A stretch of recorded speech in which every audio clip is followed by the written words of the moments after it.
সুপ্রিয় শিক্ষার্থীরা, তোমরা সবাই কেমন আছো? আশা করি তোমরা সবাই ভালো। রাঙামাটি সদর মাধ্যমিক অনলাইন স্কুলের পক্ষ থেকে তোমাদের শুভেচ্ছা জানাচ্ছি। আমি বিশ্বজিৎ চৌধুরী, সহকারী প্রধান শিক্ষক, রানীদামি উচ্চ বিদ্যালয়, রাঙামাটি সদর। আজকে আমি তোমাদের সামনে, তোমরা নিশ্চয়ই অবগত আছো যে মাওসী কর্তৃক নির্ধারিত 6 সপ্তাহ ব্যাপী যে বিভিন্ন বিষয়ের অ্যাসাইনমেন্ট, আজকে দ্বিতীয় সপ্তাহের যে অ্যাসাইনমেন্ট প্রকাশিত হয়েছে, সেখানে অষ্টম বিজ্ঞান বিষয়ে যে অ্যাসাইনমেন্ট দেওয়া হয়েছে, সেখানে দ্বিতীয় অধ্যায়ের কোষ বিভাজন অধ্যায়ের মাইটোসিস প্রক্রিয়ার বিভিন্ন ধাপ এই অ্যাসাইনমেন্টটাও দেওয়া অন্তর্ভুক্ত আছে। তা আমি আজকে সেই বিষয়ের উপর একটু আলোচনা করব। চিত্র কিভাবে অঙ্কন করে এটা তোমাদের অ্যাসাইনমেন্ট তৈরিতে সহায়ক হবে। এখানে কোষ বিভাজন আমরা জানি যে উদ্ভিদ এবং প্রাণী অর্থাৎ জীবদেহ কোষ দ্বারা গঠিত, এবং কোষ বিভাজন দুই প্রকার। একটা হচ্ছে মাইটোসিস কোষ বিভাজন, আর একটা হচ্ছে মিওসিস কোষ বিভাজন। তো আমরা আজকে মাইটোসিস কোষ বিভাজনের বিভিন্ন ধাপ, মাইটোসিস কোষ বিভাজনের ধাপ হচ্ছে 5টি। একটা হচ্ছে prophase, metaphase, anaphase, telophase, prometaphase. এগুলো নিয়ে আমরা আলোচনা করব। তাহলে আজকের আমাদের আলোচ্য বিষয় হচ্ছে মাইটোসিস প্রক্রিয়ার বিভিন্ন ধাপ আজকের পাঠ শিরোনাম। এখানে প্রথম ধাপ হচ্ছে প্রোফেজ। এটা আমরা উদ্ভিদ কোষের কোষ বিভাজন নিয়ে আলোচনা করব। প্রোফেজ প্রথমে হচ্ছে, আমি চিত্রটা অঙ্কন করছি, দেখো এখানে দুইটা, এটা হচ্ছে স্ট্রাকচার উদ্ভিদ কোষের। এখানে মাইটোসিস কোষ বিভাজনে নিউক্লিয়াস থাকবে, নিউক্লিওলাস। এটা হচ্ছে নিউক্লিওলাস, এই নিউক্লিওলাস থাকে। আর ক্রোমোজোমগুলো মোটা এবং খাটো, থাকে।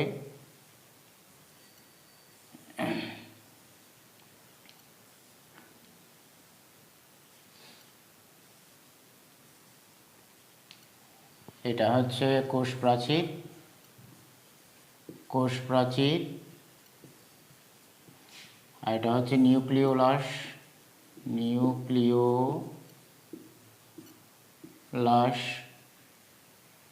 এটা হচ্ছে ক্রোমোজোম। আর এটা হচ্ছে বাইরের কোষ প্রাচীর, নিউক্লিওলাস, ক্রোমোজোম, এটা হচ্ছে নিউক্লিয়ার মেমব্রেন। এখানে এটা বাইরের এটা থাকবে, এটা হচ্ছে নিউক্লিয়াস। এটা হচ্ছে এটা পুরোটাই এটা নিউক্লিয়ার আবরণী,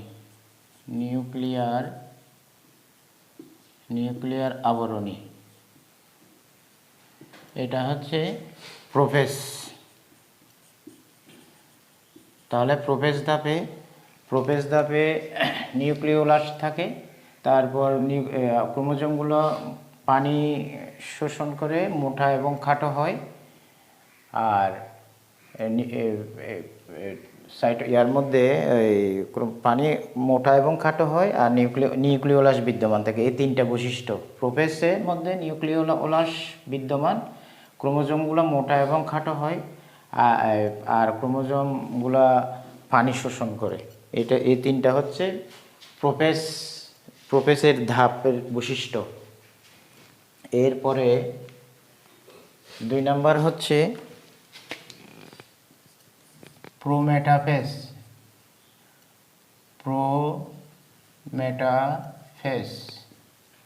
আমি একই চিত্রের মধ্যে যেহেতু আমাদের বাহ্যিক স্ট্রাকচারটা প্রত্যেকটা স্টেপের ক্ষেত্রে, প্রত্যেকটা ধাপের ক্ষেত্রে একই, কাজে আমরা আমি কি এখানে এই বাহ্যিক স্ট্রাকচার ঠিক রেখে শুধু ভিতরের এটা কীভাবে পরিবর্তন হয় সেটা দেখাচ্ছি।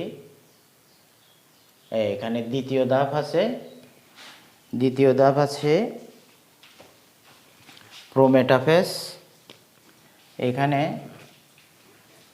দুইটা মেরু থাকে, দুইটা মেরু, এটা হচ্ছে স্পিন্ডল যন্ত্র, স্পিন্ডল তন্তু, এগুলো হচ্ছে স্পিন্ডল তন্তু। কিভাবে অঙ্কন হবে দেখো, স্পিন্ডল তন্তু যেহেতু তন্তু বলা হয়েছে এটা এইভাবে থাকবে।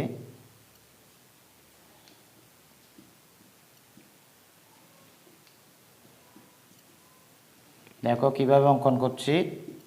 স্পিন্ডল তন্তু আবির্ভাব ঘটে দ্বিতীয় প্রোমেটাফেজ ধাপে। আর বিলুপ্ত প্রায় নিউক্লিওলাসটা এটা একেবারে অস্পষ্ট, মানে বিলুপ্ত হবে নিউক্লিওলাস। আর ক্রোমোজোমগুলো ওই নিউক্লিয়ার তন্তুর সাথে, ক্রোমোজোমগুলো নিউক্লিয়ার তন্তু যেটা অ্যাট্রাকশন তন্তু বলা হয় সেটার সাথে যুক্ত থাকবে নিউক্লিওলাস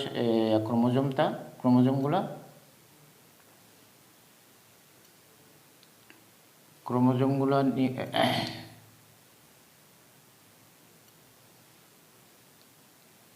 এইভাবে এটা হচ্ছে বিলুপ্তপ্রায় নিউক্লিওলাস, বিলুপ্তপ্রায়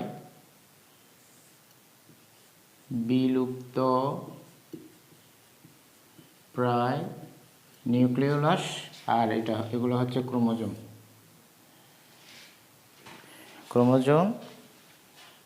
তাহলে ক্রোমোজোম গুলো প্রোমেটাফেজে ক্রোমোজোম মোটা হয়, আর ক্রোমোজোম বিভক্তি ঘটে, প্রোটিন নির্মিত 2 মেরু যুক্ত হয়। আর এটা হচ্ছে মেরু, দুইটা মেরু। তাহলে এটা ধাপের নাম হচ্ছে প্রোমেটাফেজে এই নিউক্লিওলাস, এই প্রোমেটাফেজ ধাপের মধ্যে এই নিউক্লিওলাসের বিলুপ্তি ঘটবে শেষ পর্যায়ে। তারপর এখানে এটাকে বলা হয় স্পিন্ডল তন্তু। এখানে প্রোমেটাফেজ ধাপে স্পিন্ডল তন্তুর আবির্ভাব ঘটবে, আর এই স্পিন্ডল তন্তুর সাথে ক্রোমোজোমগুলো আটকে থাকবে। আর এই প্রোমেটাফেজ ধাপের শেষ পর্যায়ে এটা নিউক্লিওলাসটা বিলুপ্তি ঘটবে। এই জন্য একটু অস্পষ্ট করে এখানে নিউক্লিওলাসটা অস্পষ্ট করে আঁকতে হবে, যাতে এটা ভালোভাবে দেখা না যায়। এটা এই পর্যায়ে শেষ ধাপে, অর্থাৎ এই ধাপের শেষ পর্যায়ে নিউক্লিওলাসটা বিলুপ্তি ঘটবে। এ হচ্ছে প্রোমেটাফেজ ধাপের বৈশিষ্ট্য। এরপরে 3 নম্বর হচ্ছে মেটাফেজ।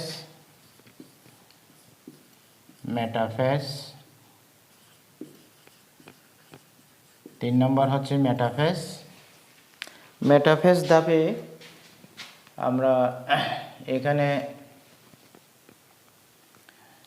নিউক্লিওলাস বিলুপ্তি হবে। যে আকর্ষণ তন্তুটা থাকবে, যেটাকে বলা হয় স্পিন্ডল যন্ত্রের তন্তুগুলা স্পিন্ডল তন্তু থাকবে। এখানে স্পিন্ডল তন্তুটা থাকবে মেটাফেজ ধাপে। তবে নিউক্লিয়াসের বিলুপ্তি ঘটবে এই পর্যায়ে। এটার নাম হচ্ছে মেটাফেজ। আমরা এখন তৃতীয় ধাপ মেটাফেজ, এটা চিত্র অঙ্কন করতেছি। মেটাফেজ ধাপের মধ্যে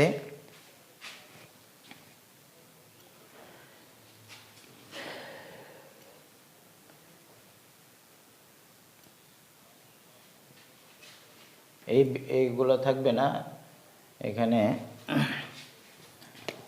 শুধু এখানে ক্রোমোজোমগুলো বিষুবীয় অঞ্চল, অর্থাৎ এই মাঝখান বরাবর এই অঞ্চলটাকে বলা হয় বিষুবীয় অঞ্চল।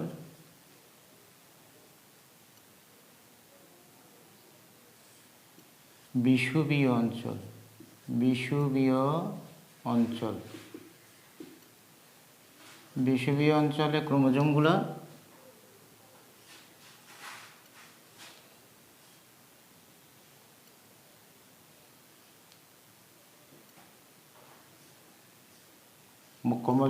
বিষুবীয় অঞ্চলে থাকবে, বরাবর অবস্থান করবে বিষুবীয় অঞ্চল বরাবর।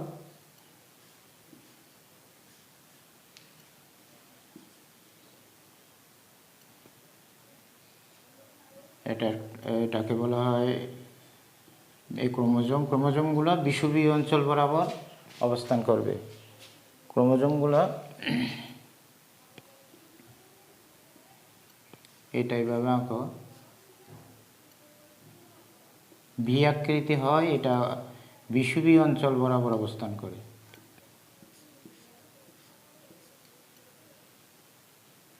এই পজিশনে থাকে এটা।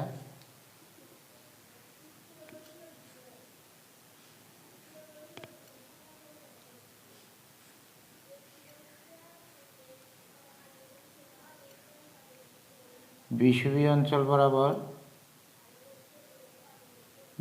অঞ্চল বরাবর অবস্থান করবে। এইটার নাম হচ্ছে ক্রোমোজোমগুলো বিষুবীয় অঞ্চল বরাবর মাঝখানে অবস্থান করে। তাহলে ক্রোমোজোম বিষুবীয় অঞ্চল বরাবর অবস্থান করে। ক্রোমোজোম সবচেয়ে বেশি মোটা ও খাটো হয়, এগুলা বেশি মোটা এবং খাটো বেটে।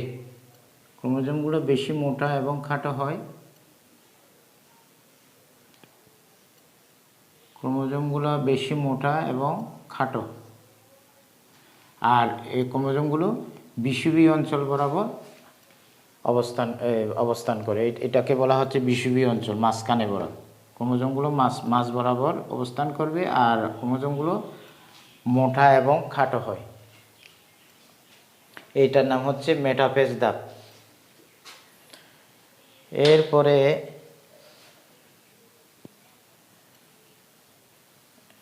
এরপরে আমরা অ্যানাফেজ ধাপ, চতুর্থ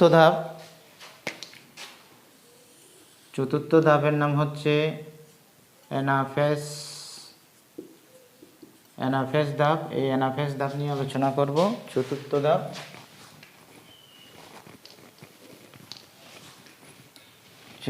ধাপ হচ্ছে অ্যানাফেজ ধাপ। এই অ্যানাফেজ ধাপে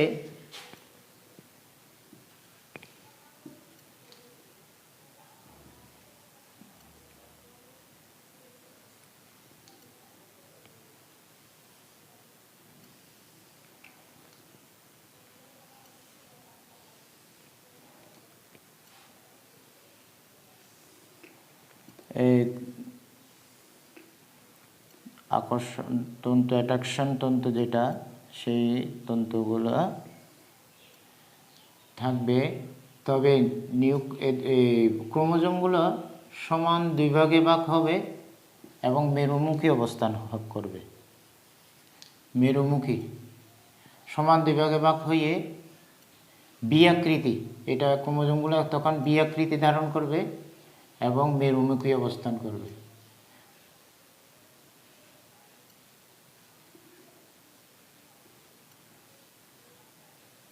এটা এদিকে মেরুমুখী আর এদিকে মেরুমুখী, এটা নিচের দিকে।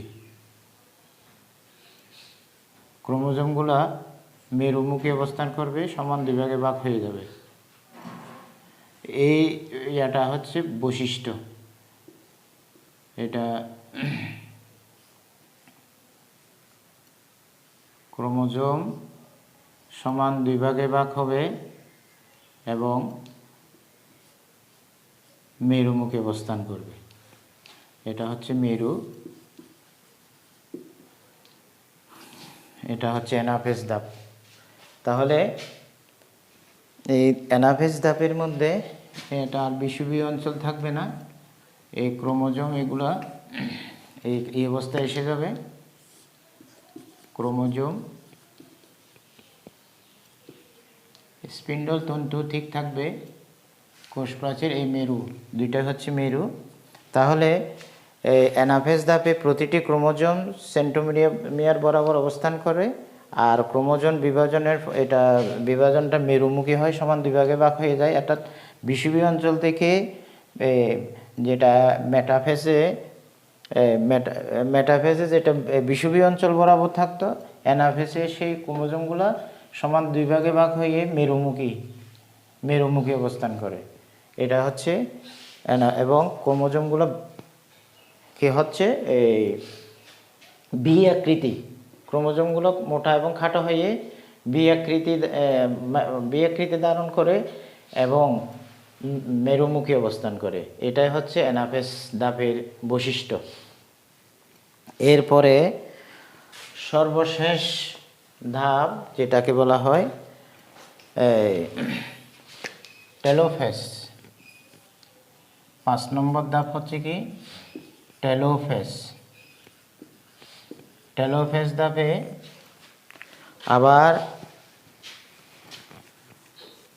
আমরা এখন একই স্ট্রাকচারে, যেহেতু বাহ্যিক কাঠামোটা প্রত্যেকটা ধাপে ঠিক থাকবে, এজন্য আমরা শুধু ভিতরেরগুলা পরিবর্তন করব। ভিতরের ধাপের এটা পরিবর্তন করব, বাহ্যিক ধাপটা ঠিক, স্ট্রাকচারটা ঠিকঠাক থাকবে প্রত্যেক ধাপের মধ্যে। এই জন্য আমরা একই চিত্রের মধ্যে সবগুলো দেখাচ্ছি, তাহলে তোমরা আলাদা আলাদা আঁকবে। এই ধাপের মধ্যে এটার নাম হচ্ছে টেলোফেজ, সর্বশেষ 5ম ধাপ টেলোফেজ। টেলোফেজ ধাপে আবার নিউক্লিয়ার আবরণী আবির্ভাব ঘটবে, আর নিউক্লিয়াসটা সমান দুই ভাগে ভাগ হয়ে যাবে ক্রোমোজোম সহ, আর ক্রোমোজোমগুলো লম্বা এবং পেঁচানো থাকবে, সমান দুই ভাগে ভাগ হয়ে যাবে।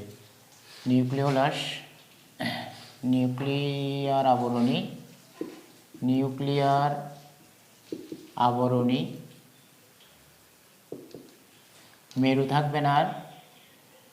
তারপর এটা হচ্ছে লম্বা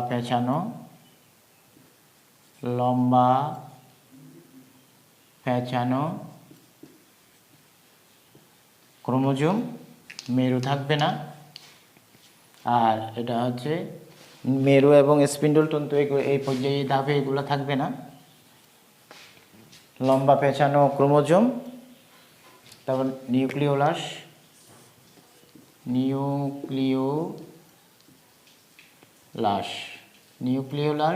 এখানেও এটা নিউক্লিওলাস,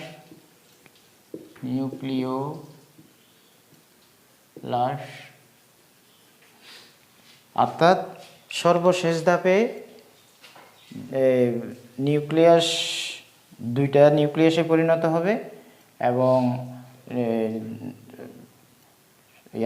ক্রোমোজোমগুলো লম্বা এবং পেঁচানো হবে, দুই ভাগে ভাগ হয়ে যাবে। অর্থাৎ একটা কোষ থেকে দুইটা কোষে পরিণত হচ্ছে সর্বশেষ ধাপে।